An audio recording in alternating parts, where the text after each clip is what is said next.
everyone, this is the Warehouse Series, and this is Discord Friday, where I take your pictures off in Discord and we take a look at them to see what we could do better. So with that being said, we're going to get right to the first set of pictures, which is Stack off of Discord. Now, Stack has to stack an 80 cube pallet. 80 cube is very high.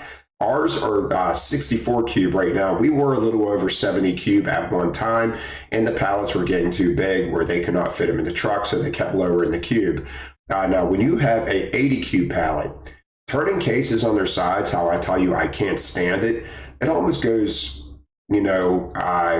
yeah, you got to take it into consideration of doing it, because when you have an 80 cube pallet and you have gaps in your pallet, now this is like an 84 cube pallet. So you're just making your pallet even higher than what it needs to be. So my question to you is what's in these boxes right here that are skinny? Is it condiments, for this Whataburger?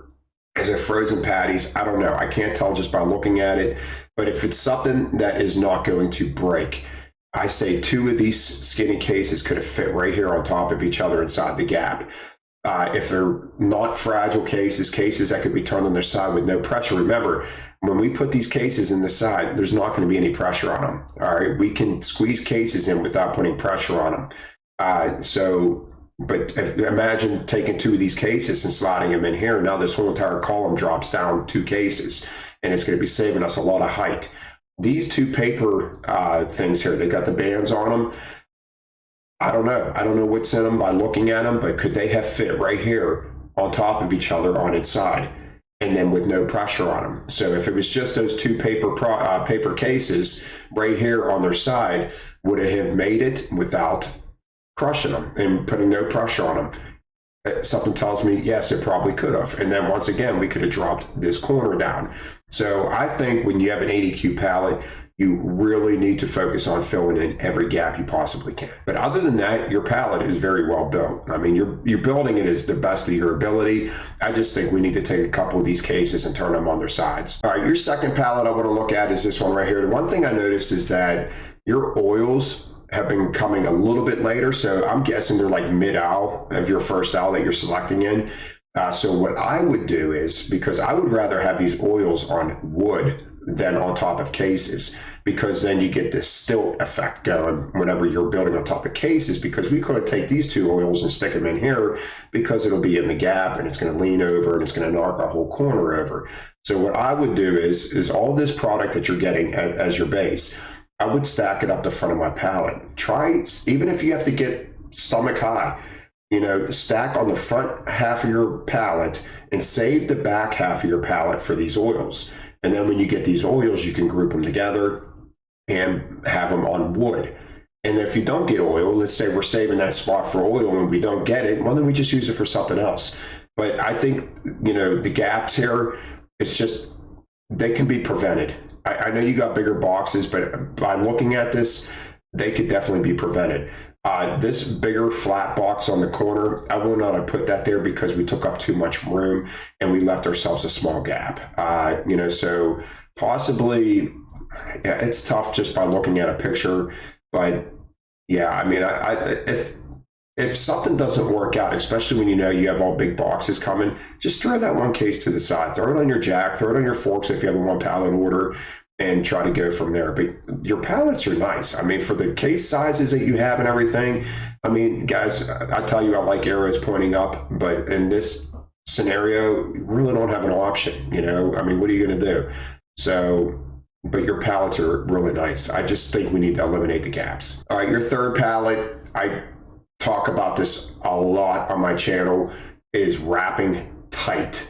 So yeah, your pallet is tall, but we wrapped the crap out of this real tight right here, and we lost a lot of cube. I mean, like, look right here. I mean, we lost a lot. You should be all the way out here. We just lost a lot of cube. And once again, you probably could have maybe stuck some cases on their sides if we didn't close all the gaps. Maybe start pointing some of these cases in, and they would help keep the form of the pallet. When you're column stacking, the length of the pallet all the time, you get those columns and then you're going to get that. But let's try to turn some of these cases facing in towards the middle. Like this case right here, I have a feeling I know what kind of case that is.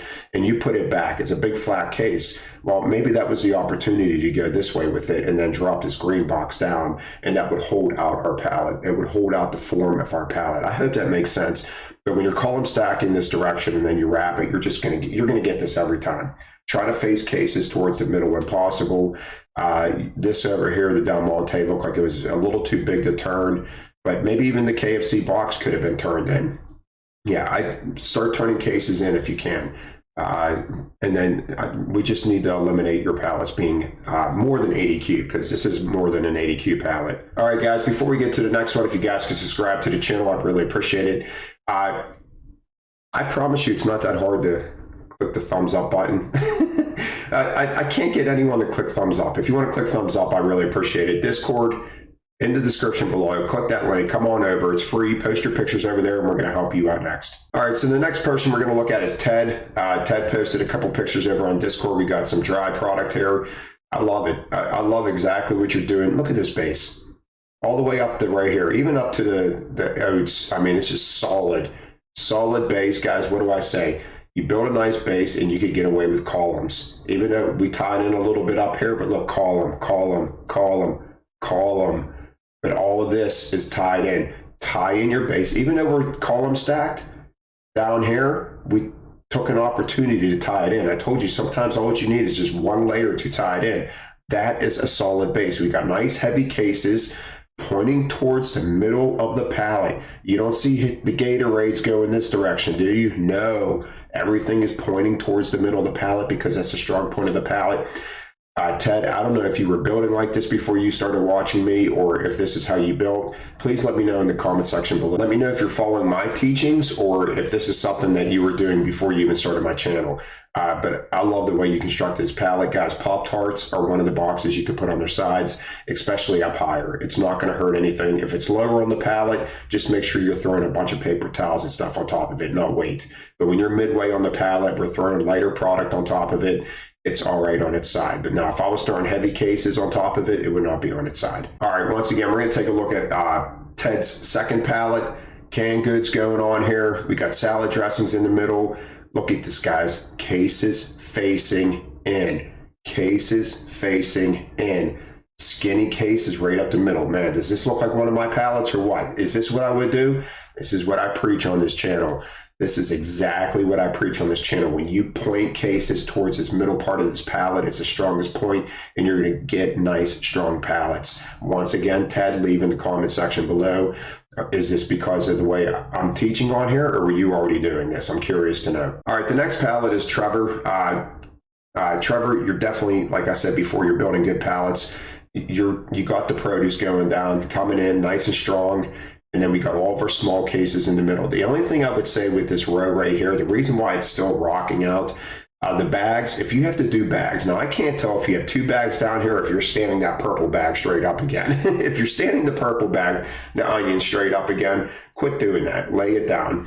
But if this is two bags on top of each other, so what you need to do with your next box is since these bags crown and they have a hump in the middle, I usually just punch that down to see if I can get it as flat as I possibly can before I put a box on top of it.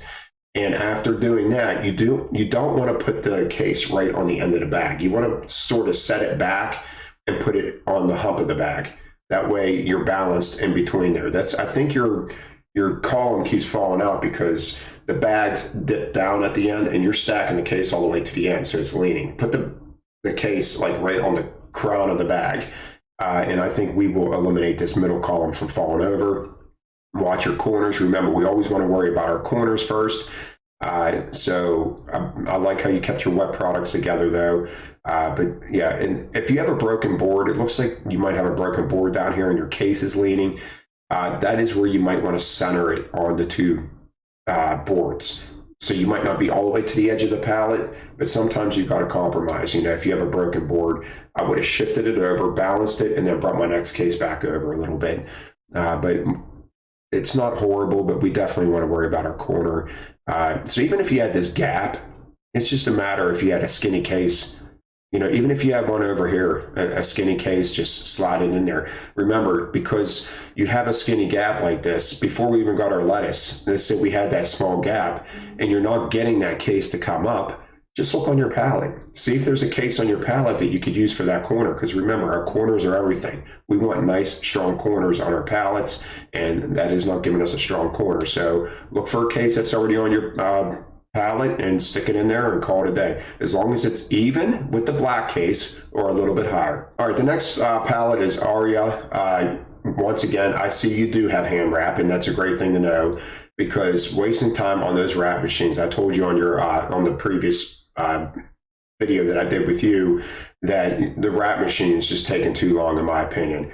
So you seem like you get a lot of orders like this. If you're allowed to hand wrap and you don't have to use your wrap machine, I would be hand wrapping all of these, because these are not big pallets. They're nothing that is going to fall over. I mean, when you only got half pallets, I'd hand wrap every single one of these, because you're going to save an astronomical amount of time. Yeah, you're doing more manual labor, but it's all about time, right? It's all about saving time and getting your case count up. So I think hand wrapping all these little pallets like this. If you have an unsturdy pallet or a really tall pallet, take it to the wrap machine. But if you have smaller pallets that are maybe up chest high, I'd hand wrap them. I'd hand wrap them and just take them to the dock and not worry about it. So let's take a look at Aria's next picture. All right, so Aria posted this and was like, and this, I'm glad you posted this, because we get pallets like this in our warehouse. Guys, as long as the contents are not damaged on the inside of the box, absolutely you can select these cases. More than likely you're only going to need one or maybe two at the most. Throw them on your jack. If you have a one pallet order, throw it on your forks. If you have a two pallet order, throw it on the battery of your jack or inside your box, and they don't look like they're big cases, and throw these on last. Obviously, you do not want to build on them, or if you could tuck them in the middle and not have to worry about them again, I would do that. But I would not just throw them on anywhere, either tucked in the middle of the pallet where they're not going to mess up the middle of your pallet, or just throw them on at the last possible time that you can. So I'm glad you posted this, because we do get product like this where the product's good, but the packaging is really bad. All right, guys, so that's the last picture for today. So I just want to let you know before I leave, I'm trying to make these videos a little bit more interesting. I'm probably gonna start changing up the format of how I do it again. I do like being able to point, but I don't know what I'm gonna do, but I'm just trying to make this stuff, try to get a little bit more entertaining as the time goes on. So guys, that's it for today. Have a great day.